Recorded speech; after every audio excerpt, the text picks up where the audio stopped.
Halo para netizen-netizensku, kembali lagi di channel Kacang ini. Ya, jadi hari ini gua mau ngeganti oli mesin Daytona Anima 190cc yang sudah 1 tahun tidak pernah diganti olinya. Kita lihat apakah isinya akan baik-baik saja. Ya, gua harap sih baik-baik saja. Dan kita lihat ini bapak gua lagi bongkar, dan alhamdulillah olinya terlihat baik-baik saja karena warnanya hitam, tidak terlalu kental, tidak terlalu pekat, tapi masih bening-bening aja. Tandanya olinya masih jauh lebih baik dibandingkan oli-oli orang yang tidak pernah mengganti olinya selama bertahun-tahun ya, contohnya para wanita itu.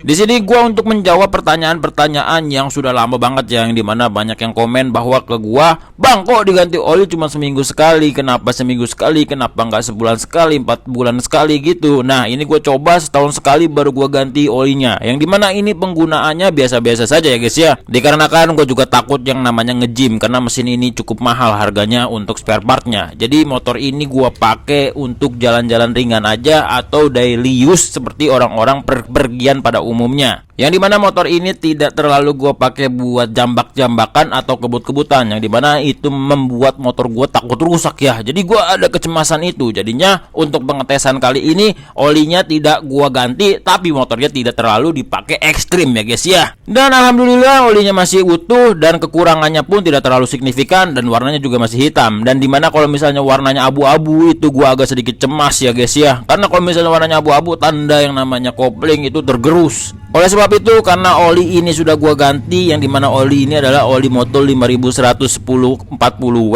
Kali ini gua ingin melakukan percobaan lainnya, yang dimana oli yang bakal gua gunakan adalah oli sel termahal yang ada di sel shop, yang dimana ini adalah oli sel advance power untuk moge, katanya sih seperti itu, dengan yang namanya 10W, enggak ada yang tepatnya 15W50. Jadi oli ini memang memiliki kekentalan yang lebih kental dibandingkan oli yang sebelumnya gua gunakan. Kenapa? Karena gua pengen ngetes aja apakah dengan yang namanya oli lebih kental motor ini akan jauh lebih merdu suaranya. Ya, kita sama-sama tahu bahwa mesin dari Daytona ini kan mengandalkan yang namanya akselerasi dan torsi ya, kayak motor-motor gede pada umumnya atau motor-motor touring, yang dimana biasanya motor-motor touring tuh lebih cenderung menggunakan oli kental seperti ini.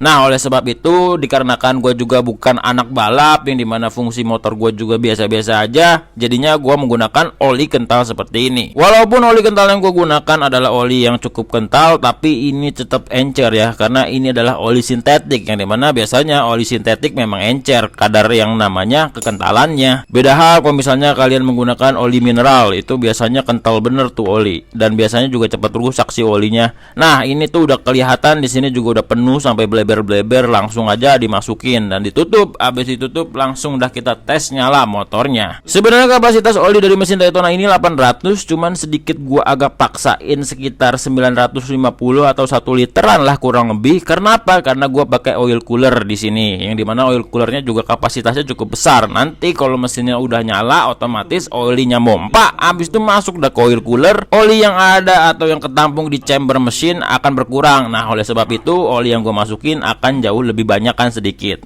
Dan ini dia adalah tes dari yang namanya penyalaan pertama dengan menggunakan oli sel advance. Selamat menyimak dan selamat mendengarkan.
Ya, jadi seperti itulah kegiatan hari ini, yang dimana gua mengganti oli bersama bapak gua di kegiatan liburan gua kala itu, yang dimana Supra Daytona Anima 190cc walaupun tidak diganti olinya selama setahun tetap aman-aman aja, tidak ada masalah yang berarti. Oke, jadi kalau misalnya kalian suka video kali ini, jangan lupa di like ya guys ya. Kalau misalnya kalian tidak suka, di dislike juga nggak apa-apa ya. Dan apabila kalian menantikan video-video selanjutnya tentang Supra Daytona Anima bapak ini, jangan lupa di subscribe dan nyalakan loncengnya. Oke, sampai jumpa di next episode. Guru Dwi Hidayat pamit. Bye bye.